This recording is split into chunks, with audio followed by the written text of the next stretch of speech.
The land that we know as South Dunedin today is really extremely different to what it looked like when the first people arrived here over 500 years ago, and it's very different to even 100 years ago when people were starting to settle the place and build houses. So the woman we see in the picture here is headed roughly to where Countdown Supermarket is today. At the time, of course, this wasn't a solid piece of land. It had lots of little arms of inlets of water that came in and out during high tide and low tide. This is where the biggest flooding was noted in June 2015. Here is what this area looked like about 100 years ago, and he's operating a paddle wheel to drain the water from his fields into a roadside ditch. This is what was necessary 100 years ago to maintain a reasonable level of dryness. Along the harbour margin, where there's currently a built-up industrial area, there used to be tidal mudflats. On the other coastline, there were low-lying dunes and a lagoon. And inland of this, on the flat, we had a lot of marshy sort of wetland area. In these wetlands you had wading birds and eels. Parts of Hooper's Inlet are actually a good visual reference for what parts of South Dunedin would have looked like in the 1800s. When people were first settling South Dunedin in the 1800s, the coastal dune system was very different to how it looks today. It was generally a lot lower lying, and there were sort of lagoons interspersed amongst these low dunes. Sometimes in storms the sea would actually come all the way through the dunes. The first settlers here saw that the sand could actually be quite useful, and they dug parts of the dunes out and they used the sand for foundations for their houses.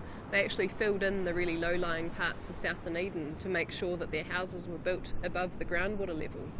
So this postcard shows what St Clair would have looked like over 100 years ago.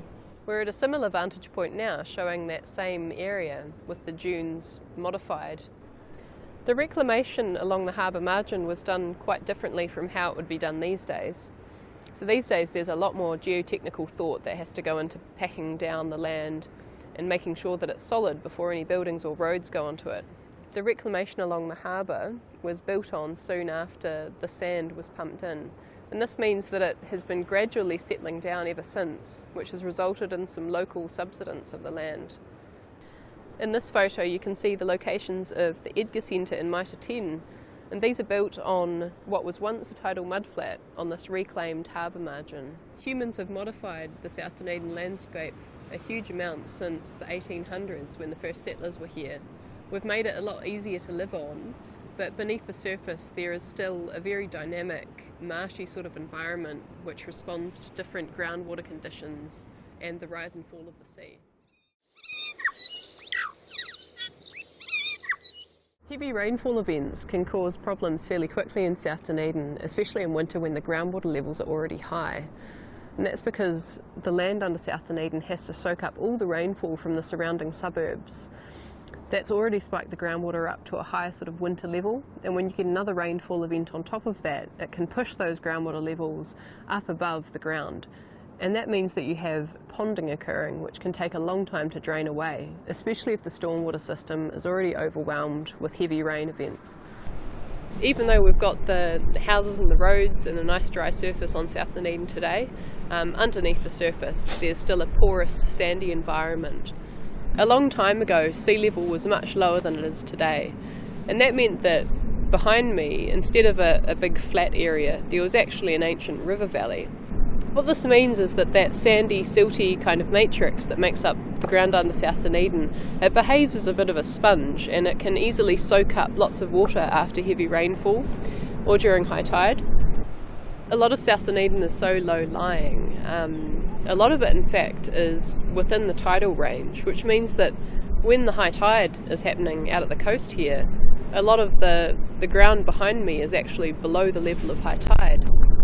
When you think about that, it means that all the rain that's coming through the stormwater system, it can't drain very easily out to sea because the level of the sea is actually higher.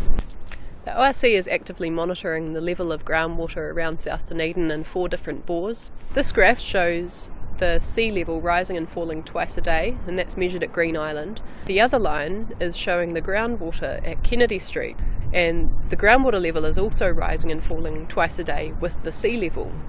And what this means is that the sea is actually soaking in underneath the dunes and into the groundwater. So what happens when there's enough rainfall is the groundwater level can rise to a point where it's at the surface of the ground, and this means that you get sort of permanent puddles appearing, and they take a long time to go away, especially in winter. The Otago Regional Council have been recording sea level data at Green Island for the last 12 or so years, plus there is the Dunedin wharf data that's been recorded for over a century. What the data show is that since 100 years ago, the sea level in relation to the land has gone up by about 14 centimetres or so.